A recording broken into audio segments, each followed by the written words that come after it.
Hello प्रिय विद्यार्थियों, MA previous sociology. मैं आप लोगों को थियोरेटिकल पर्सपेक्टिव इन सोशियोलॉजी यानी एमए प्रीवियस का जो प्रथम प्रश्न पत्र है समाजशास्त्र के सैद्धांतिक परिप्रेक्ष्य वो पढ़ाऊंगी। और उसके बारे में आज हमारी कोशिश है कि हम पहले सिलेबस समझ लें। जैसे मैंने हमेशा की क्लास में आप लोगों को बताया है कि किसी भी पाठ्यक्रम को, किसी भी विषय को समझने के लिए आवश्यक है कि पहले हम उसमें क्या पढ़ेंगे, उसके कंटेंट क्या है, उसका सब्जेक्ट मैटर क्या है, उसकी विषय सामग्री क्या है, उसको समझ लें।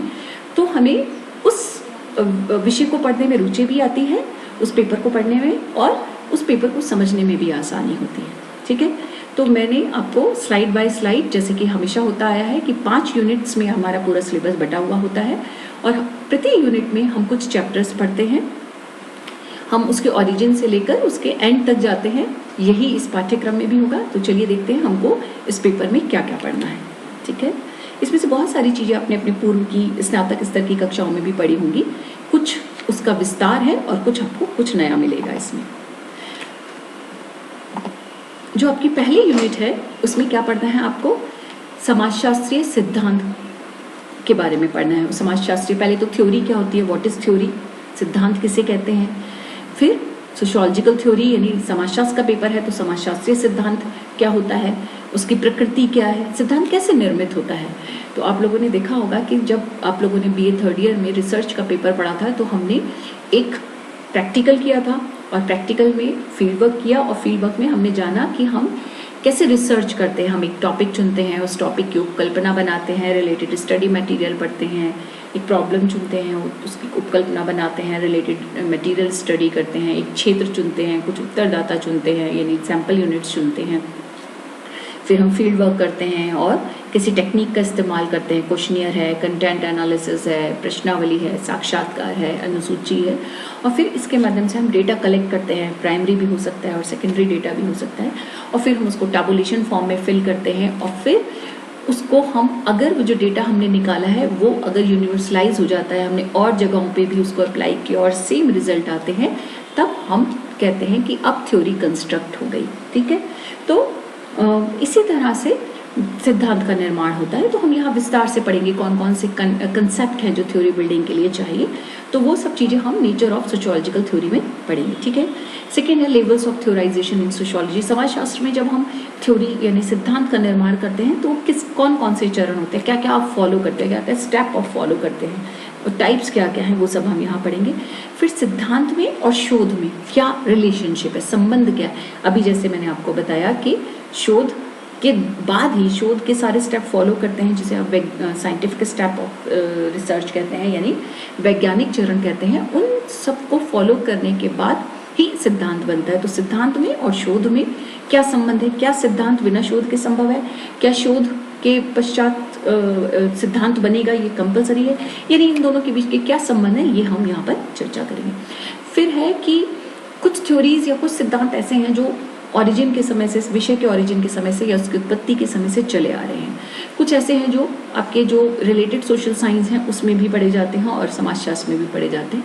तो वर्तमान दौर में क्या सिद्धांत का कोई स्वरूप बदला है, क्या कुछ नए प्रकार के सिद्धांत आए हैं, या जो प्री सोसाइटी से, जो प्रिमिटिव सोसाइटी से या एंशिएंट सोसाइटी से चले आ रहे हैं, वही केवल हम पढ़ते हैं। तो रिसेंट ट्रेंड्स क्या है सोशियोलॉजी का, वो हम पढ़ेंगे। तो ये आपकी पहली यूनिट है जिसमें आप थ्योरी को कैसे थियोराइज करते हैं उनके बारे में हम पढ़ेंगे। चलिए सेकेंड यूनिट में हम बात करते हैं। सेकेंड यूनिट जो है आपकी, उसमें कुछ विचारकों को शामिल किया गया है और उनकी थ्योरीज के माध्यम से समझने की प्रयास किया गया है कि क्या है समाजशास्त्रीय सिद्धांत। तो उनके माध्यम से हम समाजशास्त्रीय सिद्धांतों को समझने का प्रयास करेंगे। जैसे पहले है रेडक्लिफ ब्राउन। रेडक्लिफ ब्राउन को आपने मानव शास्त्र में पढ़ा होगा, जब हमने प्रीवियस क्लासेस में अपनी जो आपके स्नातक स्तरीय कक्षाएं हैं उसमें आपने सोशल एंथ्रोपोलॉजी पेपर पढ़ा था। तो सोशल एंथ्रोपोलॉजी में हमने कुछ नाम जो है, मर्टन है, रेडक्लिफ ब्राउन है, मैलिनोव्स्की है, ये सब नाम हमने वहाँ पढ़े थे। तो चलिए, तो रेडक्लिफ ब्राउन जाने जाते हैं अपनी सोशल स्ट्रक्चर यानी सामाजिक संरचना के सिद्धांत के लिए। कैसे स्ट्रक्चर बनता है और कैसे फिर उस संरचना के आधार पर इन्होंने सामाजिक संरचना की थ्योरी को बिल्डअप किया, वो हम यहाँ पढ़ेंगे। संरचना क्या होती है, सामाजिक संरचना क्या होती है। दूसरा है टालकट पार्सन्स। टॉलकट पार्सन्स को जाना जाता है सोशल सिस्टम यानी सामाजिक व्यवस्था सिद्धांत के लिए, बहुत फेमस है इनका, और ये फंक्शनल थियरिस्ट हैं यानी प्रकार्यवादी सिद्धांतकार हैं। नेक्स्ट है आर.के. मॉडर्न, ये भी फंक्शनल थियरिस्ट हैं और इन्होंने प्रकार्यवादी सिद्धांत के समर्थक हैं। तो इन्होंने किस तरह से प्रकार्यवादी जो सिद्धांत का विश्लेषण किया, पार्सन्स और उसके पहले के जो विचारक थे रेडक्लिफ, ब्राउन, मैलिनोस्की, इन सबके सिद्धांतों का इन्होंने कैसे विश्लेषण किया उसको हम समझेंगे। तो कैसे वो थ्योरी इनकी इमर्ज हुई आर.के. मॉडर्न की। नेक्स्ट है जे. अलेक्जेंडर, तो जो जेफरी अलेक्जेंडर है वो है न्यू फंक्शनलिज्म यानी नव प्रकार्यवादी, यानी जो पहले के हमने अभी पढ़े ब्राउन और पार्सन्स और मॉडर्न, ये पूर्व प्रकार्यवादी हैं और ये नव प्रकार्यवादी हैं जिसको अलेक्जेंडर को, और यानी जो वर्तमान में जो न्यू ट्रेंड है फंक्शनलिज्म का उसके बारे में बात करेंगे। ये पुराने फंक्शनलिज्म थ्योरी को कितना अडॉप्ट करते हैं, उसमें क्या नया जोड़ते हैं, ये हम जे. अलेक्जेंडर से को पढ़ के समझेंगे। जो तीसरी थ्योरी है वो है, तीसरा जो यूनिट है उसमें है एंथनी गिडेंस, बहुत नाम सुना होगा आपने इनका। तो एंथनी गिडेंस को जाना जाता है बेसिकली स्ट्रक्चरेशन थ्योरी के लिए।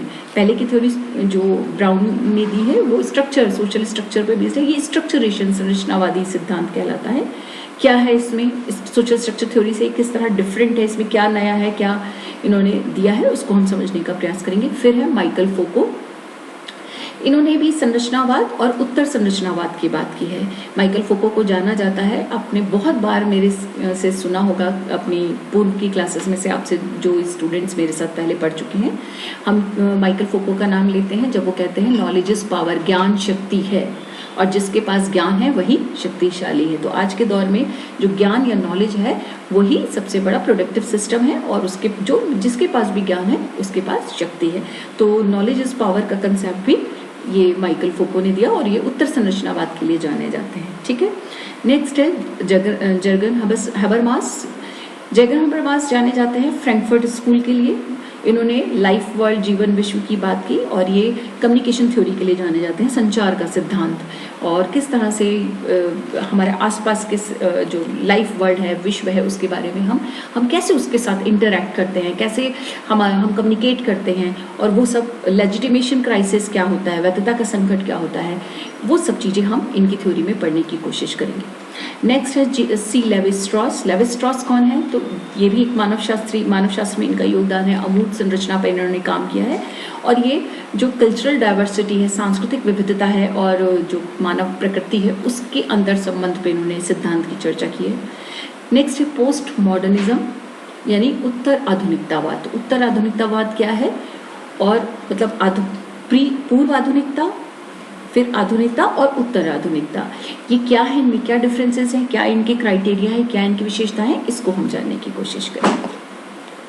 फोर्थ यूनिट में आपके आते हैं कार्ल मार्क्स और वो जाने जाते हैं अपने संघर्षवादी सिद्धांत के लिए। अपने थर्ड ईयर में भी, सेकेंड ईयर में भी आप कुछ जगह सेकेंड ईयर में, कुछ जगह फर्स्ट थर्ड ईयर में हम सामाजिक विचारक या सोशल थिंकर का जो पेपर पढ़ते हैं उसमें हम इसके बारे में बहुत डिटेल में पढ़ते हैं कि कार्ल मार्क्स आपका एक थिंकर भी था और हमने उनके बहुत सारे कंसेप्ट पढ़े थे। उसमें एक थ्योरी ये भी पढ़ी थी कि संघर्षवादी सिद्धांत क्या है, वर्ग संघर्ष का सिद्धांत क्या है।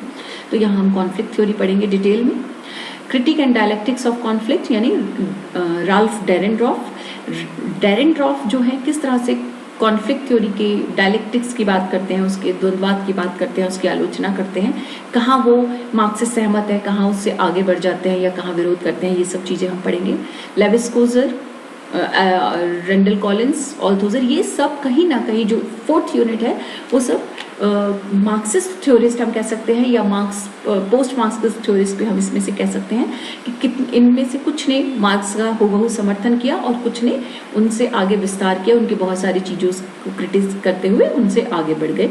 तो यहाँ हम मार्क्सिस्ट थ्योरी को डिटेल में पढ़ेंगे। लास्ट और अंतिम जो आपकी यूनिट है वो है फिफ्थ यूनिट और इसमें आप पढ़ेंगे G.H. मीड और हर्बर्ट ब्लूमर जिन्होंने सिंबॉलिक इंटरेक्शनिज्म थ्योरी दी यानी प्रतीकात्मक अंतःक्रियावाद। ये थ्योरी माइक्रो लेवल पे आधारित है। जो पहले की दोनों है फंक्शनल और मार्क्सिस्ट थ्योरी थी पहले की यूनिट्स में, वो फंक्शनलिस्ट यानी प्रकार्यवादी सिद्धांत जिसमें रॉबर्ट मर्टन है, रेडक्लिफ, ब्राउन है, पार्सन्स है, तो उन सब ने, अलेक्जेंडर है, तो फंक्शनलिस्ट थ्योरी जो है वो और मार्क्सिस्ट थ्योरी वाले वो दोनों मैक्रो थ्योरी पे बेस्ड है यानी समाज को केंद्र में रखकर चीज़ों को एनालाइज करते हैं।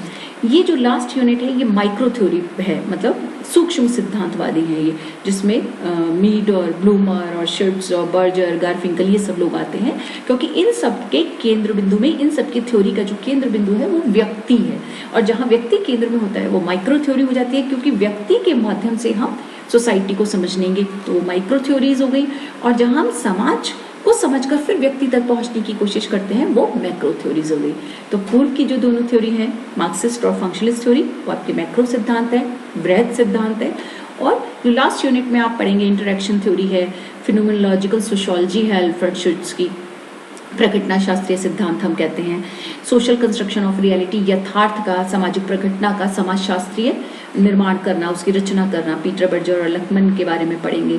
गारफिंकल का जो लोक विधि विज्ञान है, एथनोमेथोडोलॉजी है, वो आप पढ़ेंगे, या फिर रोल एनालिसिस पढ़ेंगे नाडेल का। तो ये जितने भी आपको सिद्धांत मिलेंगे इन सब के केंद्र में व्यक्ति है, तो ये माइक्रो थ्योरी है। समझ में आया? तो हम इस पूरे पेपर में मैक्रो और माइक्रो, सूक्ष्म और वृहद, दोनों प्रकार के सिद्धांत पढ़ेंगे, और दोनों और मिडिल रेंज थ्योरी जो कि मर्टर ने दिया, मर्टर ने दोनों के बीच का सिद्धांत दिया है। तो हम इन तीनों प्रकार के सिद्धांतों को समझने का प्रयास करेंगे, कैसे मिडिल रेंज थ्योरी बनती है, माइक्रो थ्योरी कौन सी है और मैक्रो थ्योरी कौन सी है, और वो किस पे कंसंट्रेट करती है। मुझे उम्मीद है कि सिलेबस को समझने के बाद हम अब जब इस पेपर को स्टार्ट करेंगे और एक एक यूनिट, एक एक टॉपिक को पढ़ेंगे, तो हमको बहुत अच्छे से समझ में आएगा। ठीक है? फिर भी आपका कोई सवाल हो तो आप मुझे लिखकर भेज सकते हो और हम उस पर डिस्कस करेंगे। थैंक यू बच्चों।